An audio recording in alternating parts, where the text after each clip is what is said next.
T. It's not Tiara. I just want you guys to know. It's not like the crown, okay? I know how to pronounce my name. I'm 23 years old, and I'm currently a senior at ECU. I graduated in May. Woo! I'm so excited. Wow, Jonathan is excited for me. Thank you, Jonathan. But I'm so excited to be here to share the word with you guys. So, who's ready? Yeah. Okay. So, earlier this year, I traveled to a conference called Passion for all my good old college people in the back. It's basically an organization like that, like they host this big event where college students from all around the world come and just under one house to praise the Lord. And so I really hope you guys experience that when y'all get at our age, because it truly is a life-changing experience. So, but I really want to focus on the word passion. Everybody say it with me. Passion. Okay. See, I didn't really feel that. So let's say it again. Everyone say passion. Passion. Okay. Now say it slow for me. Passion. All right, cool. So does anyone know what that word means? Jonathan? Hey, we can't hear if you're talking. Jonathan? A derivative of the word passionate. Okay. Meaning you feel a strong feeling about something. Okay, good. So, obviously, according to the internet, someone's been on Google, okay? Passion is a feeling of intense enthusiasm towards or compelling desire for someone or something. Passion is a strong attraction, excitement, or emotion towards a person. Again, passion is an intense feeling. It's like, woo, like uncontrollable, okay? So let's just go ahead and, so my question for you today is, where does your passion for God start? Let's just go ahead and get out in the open. Passion matters, okay? Like nothing else, passion matters. And you're probably asking, well, why does passion matter, Tiara? Well, I'm going to tell you. Passion gives us a reason to keep and to work towards our skills and knowledge. For example, I am currently a 3-year-old teacher right now, okay? Teaching has been my passion since I was like 5. Like, I actively would prepare myself for just teaching. I would help out in ministry. I would literally stay after school to tutor all the seniors in AFM math because they didn't know how to do it. Like, I was actively putting myself out, passionately, like just putting myself out there in order to teach. And it was my passion that kept me just wanting more. Like, I just wanted to teach, and that's why I'm standing in front of all of you right now. So, what if I told you that the same passion that I have for teaching, you can have too? What if I told you that? So, where do we start? Passion starts with a decision. Okay, how many people play a sport? Okay, Jace, how did you figure out you wanted to play that sport? I was inspired. Okay, you were inspired. You saw it, on TV, right? You were like, oh my gosh, I saw that commercial, and I'm like, oh, I think I want to try that out. Okay? You wanted to be a part. It was something you wanted to commit to. Right? Especially for football, like you wanted to commit to. It's just like your decision when you become a Christian. You decided that you want to follow him. It's his way or the highway. It's his plan or no plan. It's I'm willing and I'm ready. Or it's like, actually, I don't really know if I should be doing this. Okay? John 1:12 says, but whoever did want him, who believed in his name, he gave him the right to become children of God. Once you say, yes, I'm willing to follow you, and only you, nothing else matters. That begins the journey of your passion. It's that sport you've been waiting all season to join because you've seen how much fun they're having. Or it's the game you see on the commercial and you're like, I'm going to go, and I'm going to root. Who's a Tar Heel fan in here? Anybody? Yeah, okay. See, okay. Hey, don't hate the game, okay? Passion begins when you're deciding if you want to or not. Once you say yes, sorry y'all, it begins, all right? So, passion starts with a relationship. So, for sports, Jace, I'm going to be referencing to you a lot because I know you're on a football team, right? Like, you have to build that relationship with your team, right? In order for it to work, right? Well, Our lives were meant to have passion for God. He created a personal relationship with us already. He's the one that should fill our hearts and our minds day in and day out. He is the one that should be consuming our every being. He's meant to get us excited every day from the time you wake up in the morning to the time you lay your head on that pillow. As humans, we're meant to have a relationship with others. You know, when you create that friendship with someone, my good old, where my girl at? Where she at? Bree, okay? You know, you create that, you don't expect them to be perfect, do you? No, you don't. We take all their baggage with them. We don't care about their flaws. We have our own reasons for being friends with them. And God doesn't care about your imperfections, your failures. He wants you. He wants just all of you. Having a relationship is important for our mental health, our overall survival. When God saw Adam was lonely, he literally took a rib from this man and boom, he created his wife. You know, we're meant to have somebody to walk alongside us, to communicate with, to have that trust, to have that respect, to engage in activities, to strengthen us and keep us steady. So going back to sports, you know, when you became a part of that team, you have to work as a whole, right? Like, yeah, you have to learn the ins and outs. You have to know, how is that person like, okay? Everyone has to be on the same page. Everyone has to do their part when it comes to the team, whether you're on the sideline in play or even watching from the bleachers. But understand, it's not a one-way street, okay? It's not, I'm going to be friends with Olivia, but she's not going to be my friend, okay? It has to be what's the word? Mutual. A mutual thing. Thank you, guys. Okay, it has to be a mutual thing, okay? Two is better than one. One mind might lead you astray, but the other, if you have another one, it'll probably keep you right back on the same path. Jesus is that other mind to guide us back every time, to listen when we have problems, to make sure we're doing okay. Jesus wants to be on your team, okay? Teamwork makes the dream work. Okay, my good old motto. All right, passion begins with practice. Romans 12:11. Never be lazy in your work, but serve the Lord enthusiastically. Many of you know being a Christian isn't easy, right? Like, it's hard sometimes, okay? You have to work and put effort into it. You don't just say, you're a Christian and not do anything, right? Right. Okay, you're not just like, okay, I'm a Christian, I'm going to heaven. All right, go, Lord, let's go. Let's go. No, you don't do that. You serve, you pray, you read the Bible, you do what you're called to do. You put the effort behind the practice. Okay, you're not just gonna go out on the field without any warm-ups or anything, right? No. When you're in a sport, right? No. Okay, practice makes progress. Practice helps internalize. Practice instills discipline. Practice forms skills. As Christians, we can't just say we're Christians and leave it at that. We have to practice the resources that have been given to us. You know, you can practice your Bible for a certain amount of time every day. You can practice praying. Okay, that's a big one for me. Recently, I got a prayer journal to start writing prayers and saying them out loud, courtesy of Bree, just to help me like practice and become better at practicing out loud. Don't get me wrong, you can falter. Like, no one's perfect, right? But just get back on and just continue, okay? Practice doesn't always mean perfection, but practice does mean progress, okay? You're getting somewhere. You're reaching that goal, right? All right, my biggest one right here is passion starts when we stop caring about what other people think, okay? You over here wanting to praise the Lord, right? But you're too busy worried about who's smelling or something's happening. You over here want to sing out to your heart's content, but you're like, oh, does that person next to me think I'm singing good? Like, am I hitting the right notes?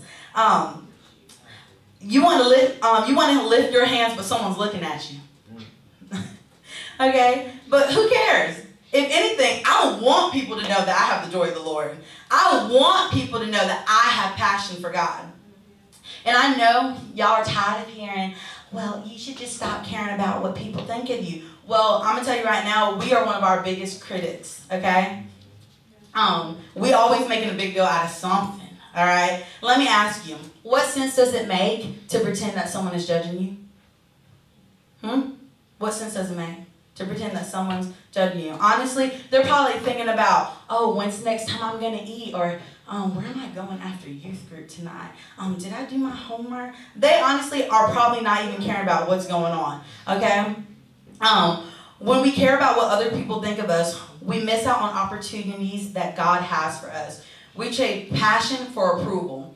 And if you want real passion, you need to recognize that some people will draw towards you, and then others, well, they're just going to repel, and that's okay. That means it's just not meant to be. That's right. Passion is persistent. You should be praying every day that God will fuel your passion and keep you focused on Him. I'm telling you, there is power in praying, okay? Let me say it again. There is power in praying. You pray for the Lord to consume you. You pray for an outbreak. John 16:24, until now you have asked nothing in my name. Ask and you will receive, that your joy may be full. You have to pray for the Lord to revive your hearts. Okay? You're not just going to be like, all right, I'm ready.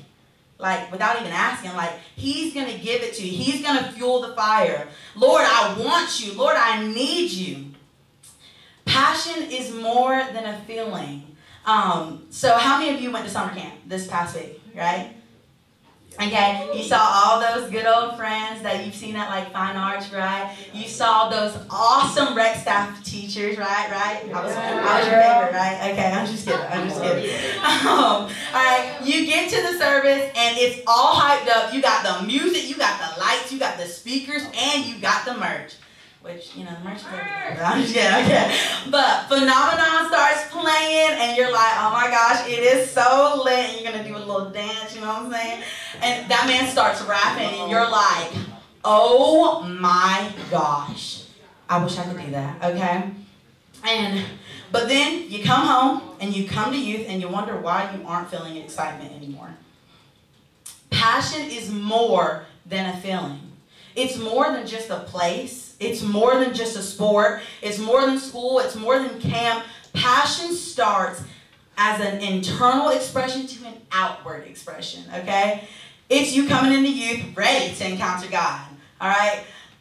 I know that we can be in a mood sometimes, okay? Don't get me wrong. I'm the best person to know about that because I'm in a mood literally all the time, okay? But sometimes we just got to leave it right at the door and just come in ready, okay? Peter 5:7 says, cast all your anxiety on Him because He cares for us. Just throw it on Him. Let Him carry your burden. All right? Jesus said we should cast all our cares on Him because He cares for us. There's nothing we're going through that He can't just cast out.